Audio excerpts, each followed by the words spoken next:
मेरा नाम भावना है। शाम 4 बजे का टाइम हो रहा था और मुझे अपने घर की फ़िक्र हो रही थी। गर्मी बहुत ज़्यादा थी। मैं अपनी 16 साल की बेटी को लेकर ऑटो से उतर रही थी। मैंने ऑटो वाले को पैसे दिए और अपनी बेटी का हाथ पकड़कर उसे सड़क पार करवाने लगी, क्योंकि सामने ही अस्पताल बना हुआ था। मुझे इन दिनों अपनी बेटी का बहुत ख़्याल रखना पड़ रहा था, क्योंकि मेरी बेटी के पेट में हल्का-हल्का दर्द हो रहा था। यह दर्द कैसा था, किस चीज़ का था, यह बात अभी कन्फर्म नहीं हो पाई थी, क्योंकि डॉक्टर ने उसका अल्ट्रासाउंड बताया था और मैं अल्ट्रासाउंड करवाने के बाद अल्ट्रासाउंड की रिपोर्ट दिखाने डॉक्टर के पास गई थी। अभी तक तो मैं अपनी बेटी को पेट के दर्द की दवाई देकर सुला देती थी, लेकिन आज का दर्द बहुत ज़्यादा तेज उठा था, जिससे मेरी बेटी तड़प-तड़प कर रो रही थी। मैंने कई दिन पहले ही अपनी बेटी को डॉक्टर के यहाँ दिखा दिया था, क्योंकि वही तो मेरा इकलौता सा सहारा थी। उसको थोड़ा-सा भी कुछ हो जाता तो मैं फ़ौरन उसे डॉक्टर के पास लेकर भागती थी। हर रात मेरी बेटी के पेट में दर्द होता था, इसलिए मैं उसे डॉक्टर के यहाँ दिखाने के लिए जा रही थी, ताकि उसका सही से इलाज हो सके। यह डॉक्टर बहुत अच्छी थी और इनकी फीस भी बहुत ज़्यादा थी। यह अस्पताल मेरे घर के पास में ही बना हुआ था और बाकी के अस्पताल और क्लिनिक मेरे घर से काफ़ी दूर थे, जिसकी वजह से मुझे दिक्कत होती थी। गर्मी बहुत ज़्यादा थी, इसलिए मैं अपनी बेटी को डॉक्टर प्रीति के पास लाई थी। जब मैं अपनी बेटी का हाथ पकड़कर उसे डॉक्टर के क्लिनिक में लेकर दाखिल हुई, तो वहाँ पर बैठी हुई सारी औरतों ने मुझे अजीब-अजीब सी नज़रों से देखा था। मैं भी अपनी बेटी का नंबर लगवा कर खामोशी से बैठ गई थी। मेरी बेटी को अभी भी दर्द हो रहा था। वह दर्द से कराह रही थी। मैंने उसे कहा कि बेटी के साथ किसी ने कुछ गलत तो नहीं कर दिया। उस औरत की बात सुनकर मुझे बहुत गुस्सा आया था। मैंने उससे कहा कि आप यह कैसी बातें कर रही हो कि आपके पास कोई बेटी नहीं है, जो आप मेरी बेटी के बारे में ऐसी बातें कर रही हो। मेरी बात सुनकर उस औरत ने कहा कि जब अपनी जवान बेटी को तुम गायनेकोलॉजिस्ट के पास लेकर आओगी, तो तुम्हें लोग घूर-घूर कर ही देखेंगे और तुम्हें इस तरह की बातें ही सुनने को मिलेगी। इस औरत की बातों से मैं शॉक्ड रह गई थी। मैंने सोचा कि दुनिया में किस तरह के घटिया लोग मौजूद हैं, जिन्हें सामने वाले की फीलिंग्स नहीं पता। औरत से मैंने कोई बात नहीं की, क्योंकि मैं अपनी बेटी की तरफ से बहुत ज़्यादा परेशान थी। अब मेरा नंबर भी आ गया था। मुझे पता नहीं था कि क्या हो गया था। मैं अंदर जाने के बजाय अपनी बेटी का हाथ पकड़कर उसे क्लिनिक से बाहर ले आई थी, क्योंकि मुझे इस औरत की बातें और वहाँ पर बैठे हुए लोगों की नज़रें परेशानी में डाल रही थी। दूसरी तरफ मेरी बेटी की तबीयत भी कुछ ठीक नहीं थी। मुझे लग रहा था कि ज़रूर कोई ना कोई तो गड़बड़ है। मैं अपनी बेटी को लेकर घर वापस आ गई थी। उसकी हालत और ज़्यादा बिगड़ रही थी। वह दर्द से बुरी तरह से रो रही थी और तड़प रही थी, और उसका दर्द किसी भी तौर पर कम होने का नाम नहीं ले रहा था। मजबूर होकर मैं फिर से अपनी बेटी को लेकर डॉक्टर प्रीति के क्लिनिक पर चली गई। डॉक्टर प्रीति ने मेरी बेटी का चेकअप किया और फौरन ही एक अल्ट्रासाउंड लिख दिया था, क्योंकि उन्होंने कहा कि आपकी बेटी की कंडीशन बहुत ज़्यादा सीरियस है। अल्ट्रासाउंड करवाने के बाद ही पता चल सकेगा कि यह दर्द क्यों हो रहा है। लेकिन अल्ट्रासाउंड होने के बाद जब मैं अपनी बेटी की रिपोर्ट लेकर डॉक्टर प्रीति को दिखाने गई, तो उन्होंने जो कुछ मुझे बताया, उसे सुनकर तो मेरे ऊपर आसमान टूट पड़ा था और मेरा मन कर रहा था कि मैं अभी खुदकुशी कर लूं, क्योंकि यह दिन देखने से पहले मैं मर क्यों नहीं गई। मुझे अपनी ज़िंदगी बहुत बुरी लगने लगी थी, क्योंकि डॉक्टर प्रीति ने मुझे बताया था। मैंने बड़ी मुश्किल से डॉक्टर प्रीति से कहा था कि ऐसा कैसे हो सकता है, मेरी बेटी तो बहुत मासूम है और ना वह बोल सकती है और ना ही सुन सकती है। वह बहुत मासूम है, ऐसा नहीं हो सकता। उसके साथ इतना बड़ा हादसा कैसे हो गया और मुझे कुछ पता कैसे नहीं चल सका, क्योंकि मैं तो 24 घंटे अपनी बेटी को अपनी नज़रों के सामने रखती हूँ। डॉक्टर प्रीति ने सवाल किया कि आपने कोई लापरवाही बरती है। मैं अपनी बेटी की तरफ से कभी भी लापरवाह नहीं थी। डॉक्टर प्रीति के सवाल पर मैं खामोश हो गई थी। मैं सारा दिन घर पर ही रहती थी। मेरी बेटी थोड़ी देर के लिए अपना मन बहलाने के लिए छत पर चली जाती थी। हमारा तो मोहल्ला भी बहुत अच्छा था और मुझे अपने सारे पड़ोसियों पर बहुत भरोसा था। कभी ध्यान इस तरफ गया ही नहीं था। मेरी बात पर डॉक्टर प्रीति ने कहा कि कभी भी किसी पर अंधा विश्वास नहीं करना चाहिए। देखो तुम्हारी बेटी के साथ कितना बड़ा हादसा हो गया। डॉक्टर प्रीति ने मुझे कुछ दवाइयाँ लिखकर दे दी थी और मैं अपनी बेटी को लेकर घर आ गई थी। जैसे ही मैं घर पहुंची, तो मेरा दिमाग दर्द से फटा जा रहा था। मुझे कुछ समझ में नहीं आ रहा था। मैंने अपनी बेटी को दवाई देकर सुला दिया था। शाम के 6 बज रहे थे। मैं सोच-सोच कर पागल हो रही थी कि आखिर ऐसा क्यों कैसे हो सकता है? सबसे बड़ी बात यह थी कि मेरी बेटी के साथ यह सब कुछ कैसे हो सकता है? तभी अचानक दरवाजे पर दस्तक हुई। मैंने दरवाजा खोला तो देखा कि मेरा देवर खड़ा हुआ था। मैंने उसे घर का राशन लाने के लिए भेजा था। वह अब काम पर भी जाने लगा था और अपने कमाए हुए पैसे मेरे हाथ पर लाकर रखता था। अपने देवर को देखकर मुझे सबसे पहले ख्याल अपनी बेटी का ही आया था और उसी टाइम मुझे अपनी गलती का एहसास हुआ था कि मुझसे बहुत बड़ी गलती हो गई। मैं अपनी बेटी की मुजरिम बन गई हूँ, लेकिन मेरी बेटी के साथ यह सब कुछ गलत करने वाला और कोई नहीं बल्कि मेरा देवर ही है। आखिर इसके अलावा और कोई भी नहीं है जो ऐसा कर सकता है। मैंने इसे मासूम और लावारिस समझकर अपने घर में सहारा दिया था। मैंने फौरन ही उसके हाथ से सामान लेकर फेंक दिया और उसका गिरेबान पकड़ लिया। मैंने उससे पूछा, तुमने मेरी बेटी के साथ आखिर ऐसा क्यों किया? वह हैरान होकर मुझे देख रहा था। मैं दबी-दबी आवाज में उससे सवाल कर रही थी क्योंकि मैं नहीं चाहती थी कि मोहल्ले में मेरी बेटी की बदनामी हो। मेरे चीखने से उनको भी पता चल जाना था। पहले ही क्लिनिक पर बैठी उस औरत की आवाज मेरे कानों में हो कर रही थी। जब सिर्फ मुझसे एक औरत की बात बर्दाश्त नहीं हो सकती तो फिर मैं सारी दुनिया वालों की बातें कैसे बर्दाश्त कर सकती थी। मैंने अपने देवर का गिरेबान पकड़कर उसे घर के अंदर धकेल दिया और गुस्से में आकर अपने देवर को पकड़कर बुरी तरह से मारना शुरू कर दिया। मेरा देवर बार बार कह रहा था कि भाभी, मेरी कोई गलती नहीं है, आप आखिर मुझे मेरी कौन सी गलती की सजा दे रही हो? मुझे तो कुछ पता ही नहीं है। कम से कम मेरा कसूर तो बताओ कि मैंने क्या किया है। लेकिन मुझे अपने देवर पर किसी तरह का रहम नहीं आ रहा था क्योंकि उसने मेरी बेटी के साथ बहुत गलत किया था। मुझे 100% यकीन था कि मेरी बेटी का गुनहगार और उसका आरोपी यही था। इसको बहुत बुरी तरह से मारने के बाद मैं फूट-फूट कर रोने लगी। मुझे लगा कि मेरा देवर भाग जाएगा, लेकिन वह भागा नहीं था, बल्कि वहीं पर बैठकर मुझे रोता हुआ देख रहा था। मुझसे अब अपने देवर को इस घर में बर्दाश्त नहीं किया जा रहा था। मैंने उससे कहा कि निकल जाओ मेरे घर से और अब कभी दोबारा पलट कर मेरे पास नहीं आना। तुम्हारे भाई के साथ साथ तुम्हारी भाभी और तुम्हारी भतीजी भी मर गई। समझ लेना कि तुम भी हमारे लिए मर गए। इसलिए दोबारा पलट कर हमारे घर आने की कोई जरूरत नहीं है। हमारी बला से तुम कहीं भी जाओ। मैं बिल्कुल बेबस थी। मेरा दिल चाह रहा था कि मैं उसे पुलिस के हवाले कर दूं, लेकिन मैं एक ऐसी औरत थी जिसके पास मर्द का सहारा नहीं था। तभी तो इसको अपने घर में जगह दी थी, क्योंकि यह भी तो हमारा अपना था। मैं कमरे में आ गई जहां पर मेरी बेटी सो रही थी। मैंने उसके बालों में हाथ फिराते हुए सोचा कि अब मेरी बेटी का क्या होगा। ये समाज वाले मेरी बेटी को इस तरह से कभी एक्सेप्ट नहीं करेंगे। एक तो पहले से ही मेरी बेटी लाचार है, दूसरा उस पर यह भी अत्याचार हो गया था।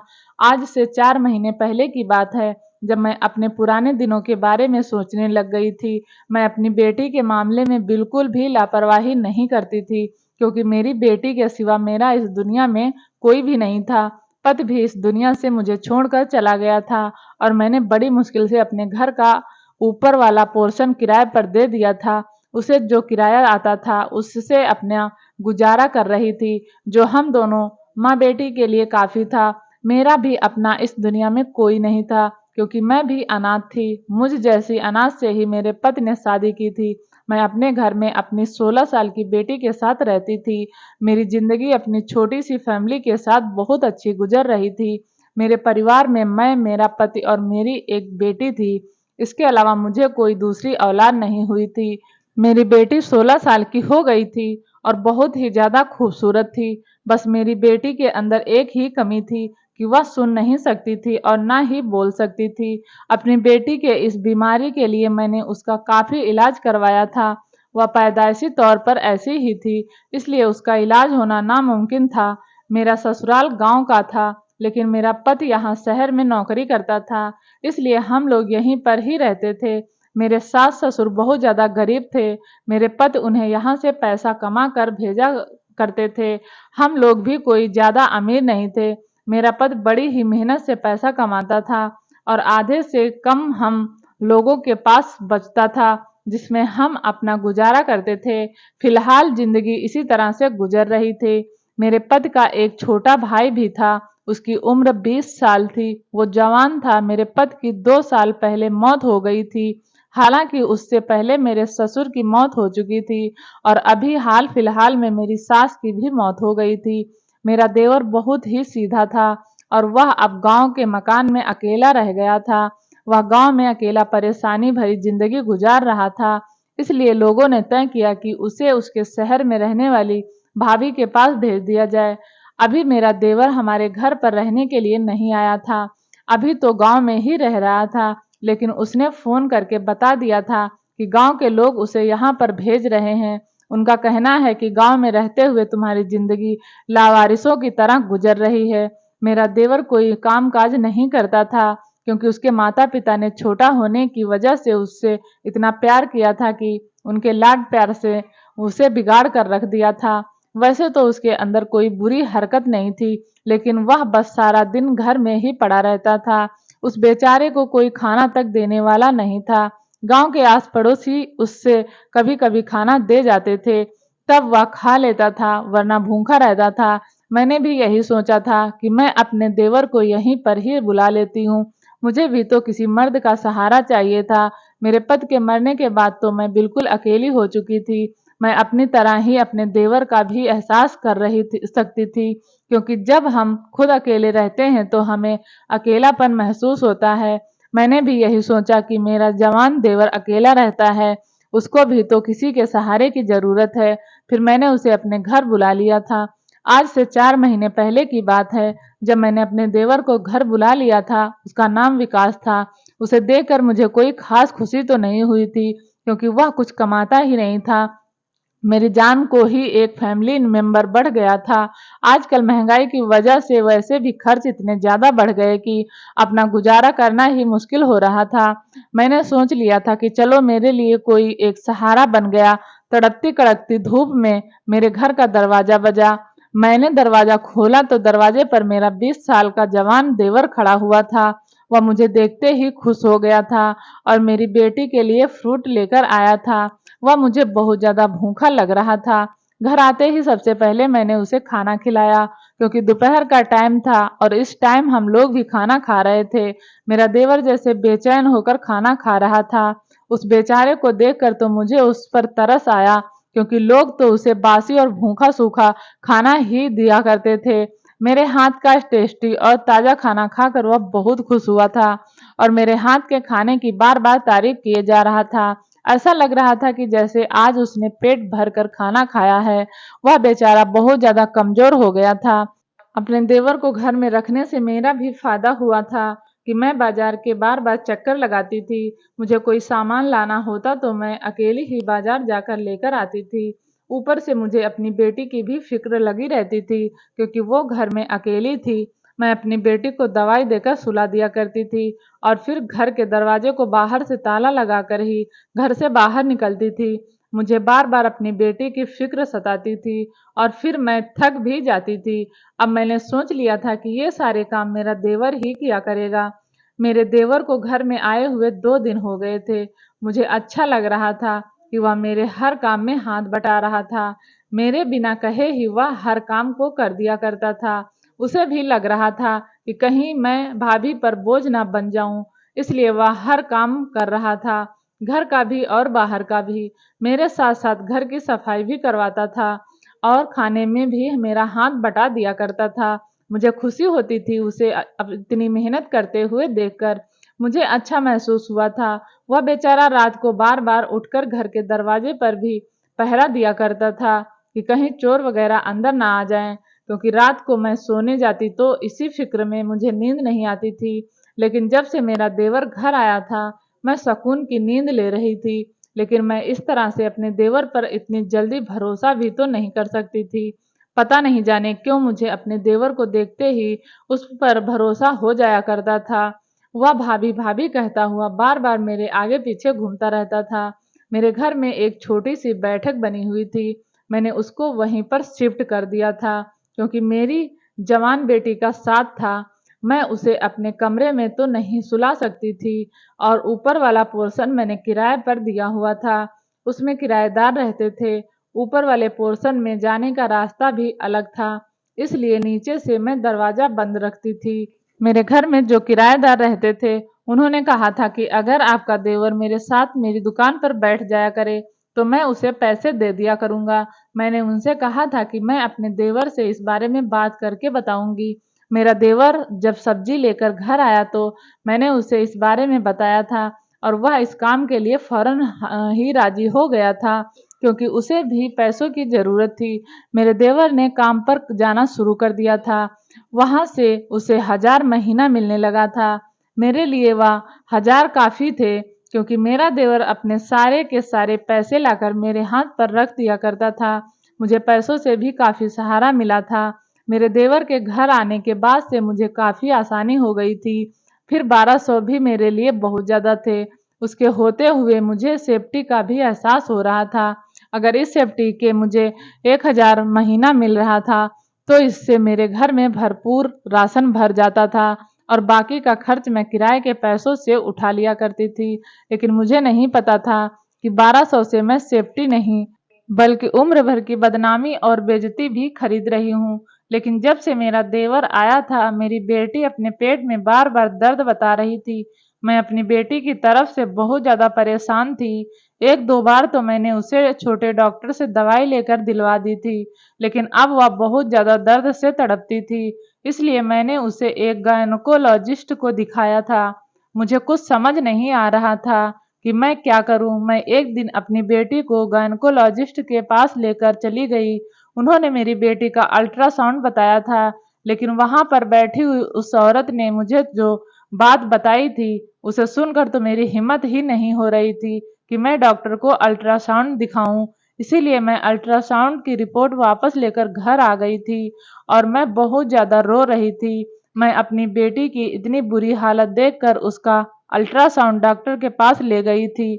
उसके बाद जो बात मुझे डॉक्टर ने बताई, उसे सुनकर तो मैं हैरान रह गई थी और मेरे पैरों तले से जमीन निकल गई थी। मैं घर आई तो बहुत बुरी तरह से रो रही थी। मेरे देवर की हालत भी बहुत बुरी थी, क्योंकि मैंने उसे बहुत बुरी तरह से मारा था, लेकिन उस बेचारे ने उफ तक नहीं किया था। मेरी पिटाई को खामोशी से वह बर्दाश्त करता रहा था। थोड़ी देर के बाद ही मेरे किराएदार हमारे घर पर आ गई थी, क्योंकि वह मेरे पास फ्री टाइम में बातें करने के लिए आ जाया करती थी। उनका नाम सुमित्रा था। मेरी हालत देखकर उन्होंने मुझसे मेरी हालत की वजह पूछी। मुझ में भी रहा नहीं जा रहा था, क्योंकि मैं अपने दिमाग से यह बोझ कम करना चाहती थी। इसलिए मैंने सारा मामला सुमित्रा भाभी को बता दिया था। सुमित्रा भाभी ने मुझे एडवाइस दी थी कि मैं अपने देवर को पुलिस के हवाले कर दूं, वरना उसने आज यह पहला जुर्म किया है। इसके बाद वह आगे न जाने कितनी लड़कियों की जिंदगी बर्बाद कर सकती है। अगर उसे आजाद छोड़ दिया जाए तो वह दूसरों की जिंदगी भी खराब कर सकता है।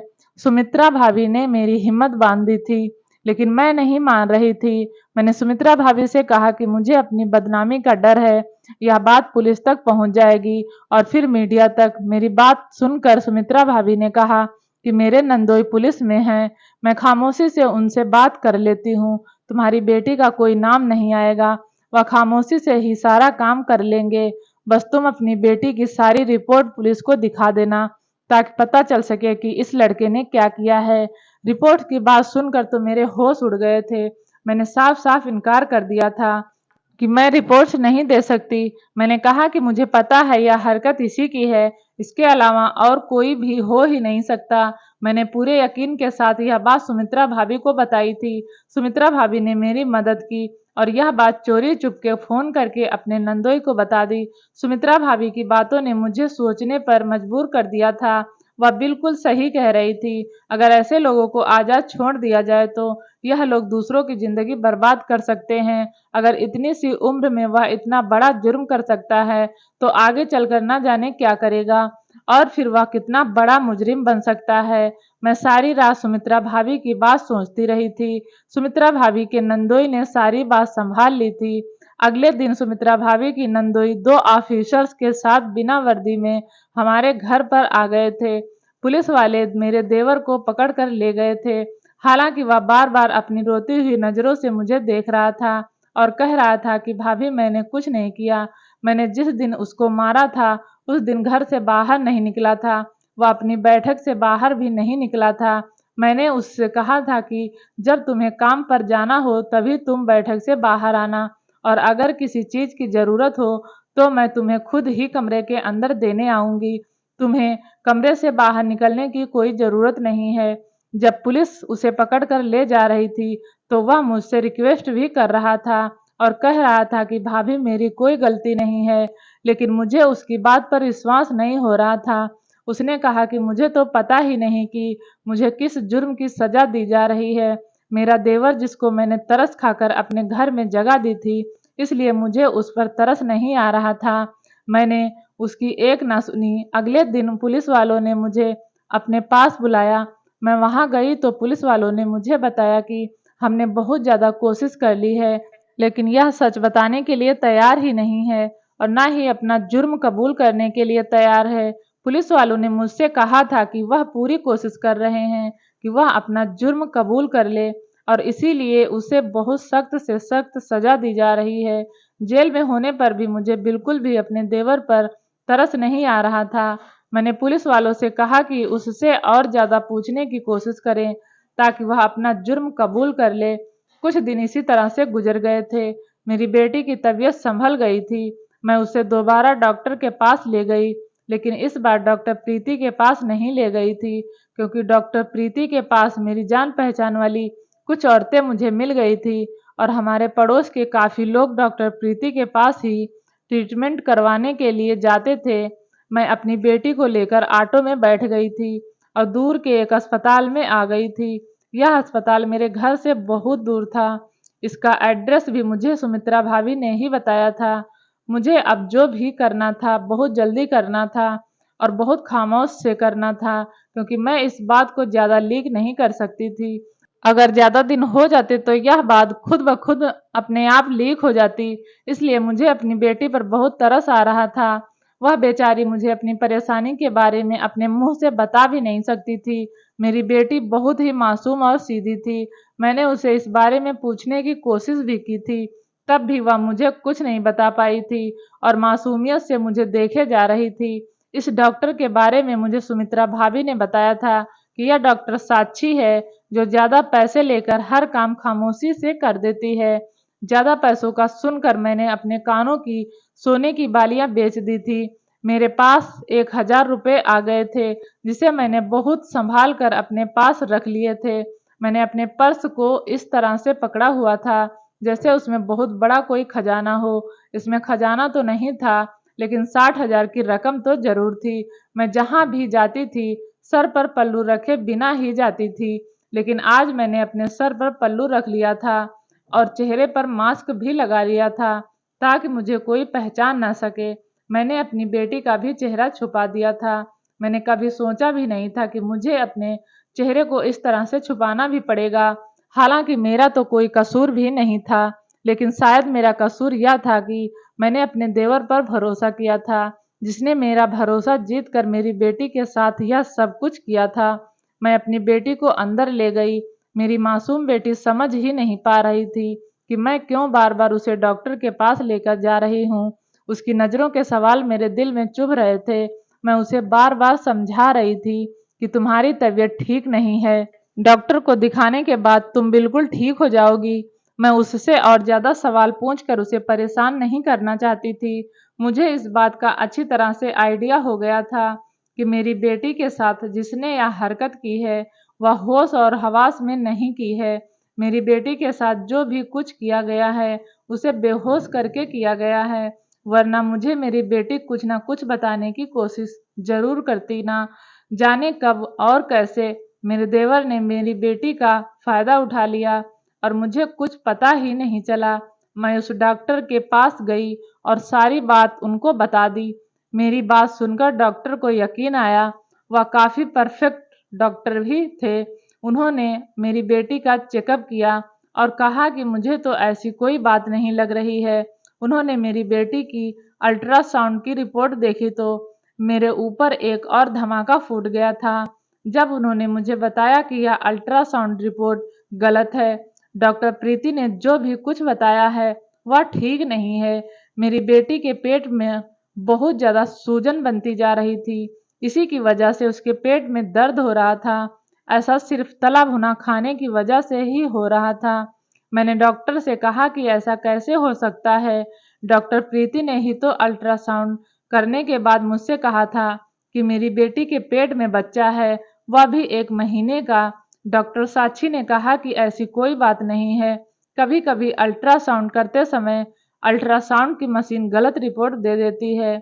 उन्होंने अपनी जिंदगी में बहुत सारे ऐसे केसेस होते हुए देखे हैं। जब अल्ट्रासाउंड की मशीन खराब होती है और गलत टाइप की रिपोर्ट देने लगती है, तभी ऐसा होता है।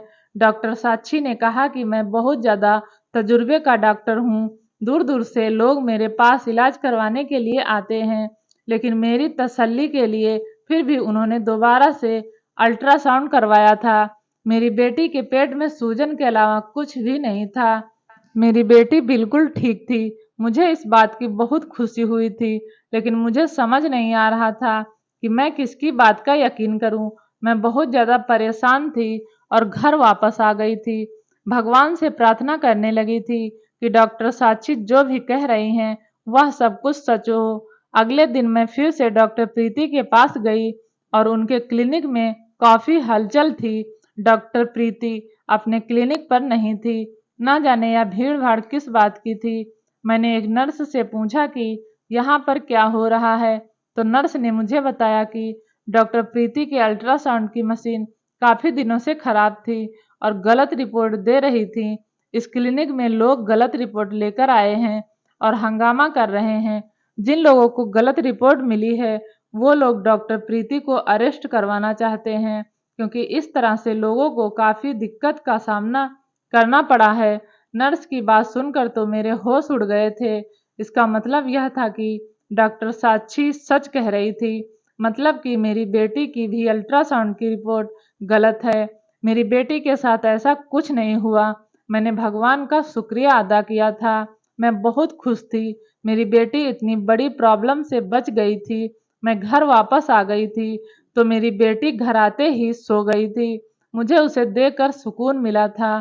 फिर मुझे अपने देवर का ख़्याल आया था, जिसे मैंने इल्ज़ाम लगाकर जेल भेज दिया था।